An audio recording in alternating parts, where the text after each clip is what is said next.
Hi everybody, welcome back. Today I just wanted to share my grandma's recipe for making French toast. So as you can see, you've got the ingredients right out there. So generally how she has taught me is to put some sugar in a bowl and then to dilute it a little bit with like maybe 3 or 4 tablespoons depending on how much sugar there are. And we will just dilute them with hot water. So once that's done, then we will crack the eggs in. So as you can see, I'm using 4 eggs today to make. So for every egg is 2 slices of bread. So then we will mix them up to like a fluid, really light batter. And then once that's done, we're all set.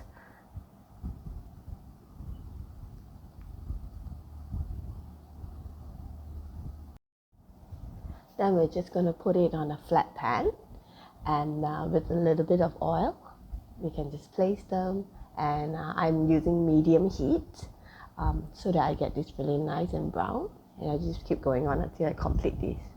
So my grandma taught me this, and it's very interesting because I think even from a very young age, this is something that anybody can do. So I hope you enjoy it. Thank you for watching. Remember to like and subscribe. See you soon.